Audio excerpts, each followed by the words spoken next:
Une nouvelle vidéo intéressante, c'est parti!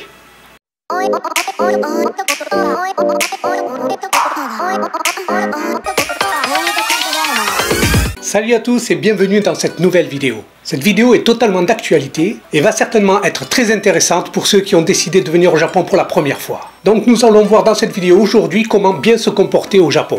Donc au lieu de vous parler de comment il faut se comporter, je vais plutôt vous parler de ce qu'il ne faut surtout pas faire. Donc je vais commencer par enfoncer les portes ouvertes, en commençant par les points que tout le monde est censé savoir déjà. Le premier point c'est faire la bise au Japon, ou même serrer la main. Effectivement, pour dire bonjour, il n'y a pas de contact physique. Donc on ne fait pas la bise, on ne serre pas la main. En général, on fait un petit ojigi, voire même le plus souvent juste un petit signe de tête. Et dans la même ligne, si vous venez au Japon en couple, au Japon on ne s'embrasse pas dans la rue, bien que les jeunes petit à petit sont en train de se décoincer là-dessus. Un autre point, au Japon on ne se mouche pas en public, c'est super mal poli, bien que certains papis ne se gênent pas. En effet, on doit juste s'essuyer le nez et non pas se moucher complètement. Alors bien sûr on a le droit de se moucher, mais plutôt à l'écart, voire même dans les toilettes, pour ne pas être entendu des autres. Encore un autre point, fumer dans la rue, c'est interdit. Dans toutes les villes japonaises, vous pouvez trouver des lieux spécifiques pour pouvoir vous en griller une. Et comme au Japon le vapotage y connaissent pas trop, c'est classé dans les cigarettes. Les files d'attente, au Japon ça se respecte. Que ce soit devant un restaurant ou devant la porte du train, on fait la queue et personne ne vous doublera. Enfin personne, les vieilles mamies elles n'hésitent pas trop, elles jouent de leur âge, vous étiez avant moi, ben ouais, ben bon. Donc au Japon, lorsqu'on fait la queue, en particulier devant la porte du train, je dis le train parce que ça on le prend beaucoup forcément, quand je parle de train j'inclus le métro et tout ça. Il faut faire la queue non pas en face de la porte mais sur le côté de la porte pour laisser les voyageurs sortir d'abord. Et ensuite on s'engouffre. Autre point concernant les transports, le fait de parler fort. Au Japon, dans les transports, on est silencieux. Généralement, on évite de parler ou on parle avec un ton retenu. Et à part cas exceptionnels, on ne téléphone pas non plus dans les transports en commun. Non, non, non. Sur le fait de parler fort dans les transports, je dirais même que ça s'applique de façon générale au Japon. On ne hurle pas, on ne parle pas à voix très haute comme je suis actuellement en train de le faire dans la rue. Et je sais qu'en France, vous avez tellement l'habitude de parler fort que vous ne vous en rendez même pas compte. Prenez conscience qu'en France, on parle très fort. Donc, au Japon, tempérez votre voix. Au restaurant, on ne laisse pas de pourboire. Ça ne se fait pas. Contrairement aux États-Unis où les serveurs ont un salaire extrêmement faible et ils gagnent tout sur les pourboires, au Japon, ils ont juste un salaire et ça leur convient. Et d'ailleurs, ce pourboire pourrait être très mal pris. Fierté japonaise.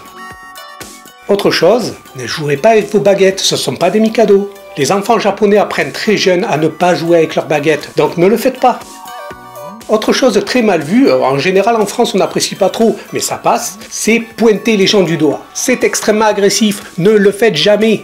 Lorsqu'on discute avec un japonais, on se doit d'avoir un peu le regard fuyant de temps en temps. Il ne faut pas fixer les gens dans les yeux. Vous remarquerez souvent les japonais qui écoutent avec la tête tournée et parfois même les yeux fermés. C'est signe qu'on est très attentif. Un autre point assez surprenant, au Japon on ne dit presque jamais non directement. C'est brutal, on trouve des phrases différentes, genre ah, je pense différemment, ce genre de choses. Donc autant que vous le pouvez, évitez de dire un non cru. Essayez de trouver une phrase du genre je comprends mais moi, ou ce genre de choses là. Essayez de ne pas répondre de manière frontale. C'est vrai que non, c'est dur, Non. Encore un autre point, la ponctualité. Alors ça, je sais, c'est pas le fort des Français, La ponctualité, c'est un des critères les plus importants. Un retard, c'est très mal vu. Ça porte un très mauvais jugement de valeur sur vous. Et quand je parle de retard, c'est 1 minute, Au Japon, on arrive généralement 5 minutes à l'avance. Ça semble très bien. Si on arrive trop tôt, ça fait un petit peu la personne pressée. Et ça pourrait faire culpabiliser la personne qui arrive ensuite du fait de vous avoir fait attendre. Le fait d'arriver en retard donne l'image d'une personne désorganisée. Donc probablement bordélique, sur qui on ne peut pas compter et qui pourrait mal faire les choses. Pas jolie l'image. Alors un point aussi que j'ai souvent entendu, manger ou boire en marchant dans la rue. Alors manger, oui, effectivement, ça se fait pas. Boire, bien sûr qu'on peut boire en marchant dans la rue, c'est pas un souci, même les Japonais le font. Mais c'est vrai que manger en marchant, dans certains pays on appelle ça manger à la française, ça ne se fait pas. On se trouve un endroit pour s'asseoir, on mange tranquillement. Donc pensez-y quand vous serez ici, vous achetez quelque chose, vous allez vous asseoir quelque part et vous consommez tranquillement. À l'exception des glaces. Lorsque vous êtes au restaurant, sur la table, il y a disposé quelques sauces, sel, poivre et du gingembre ou du daikon mariné. Chose que j'ai vue de mes yeux, il ne faut surtout pas le faire, verser de la sauce soja dans son riz. Ça ne se fait pas, c'est pas fait pour ça, il faut pas le faire. Si vous voulez manger avec du shoyu, versez le shoyu dans une petite coupelle ou dans un petit récipient et vous trempez vos aliments directement dedans. Vous ne versez pas comme ça directement dans l'assiette, non, non, non. Autre chose, lorsqu'on vous tend un document ou une carte de visite, on ne la prend pas à une main, on prend à deux mains, en remerciant. De plus, on ne range pas tout de suite ce document ou la carte, on la garde avec nous pour la ranger un peu plus tard.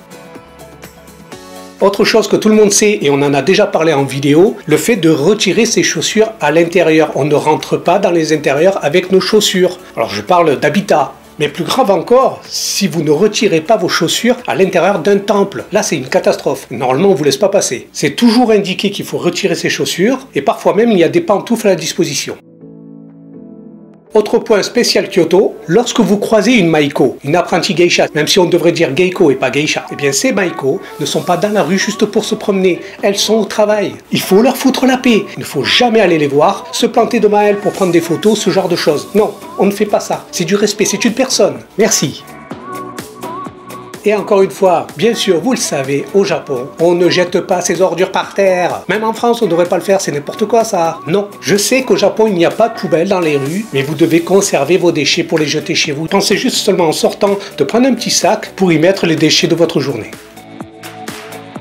Maintenant, j'aimerais apporter 3 points qu'il faut faire au Japon. Point numéro 1, ne vous contentez pas seulement de Tokyo. Oui, c'est la capitale, il y a plein de choses à voir, mais la richesse du Japon se trouve ailleurs. Deuxième point, prenez un guide. Oui, je prêche pour ma paroisse.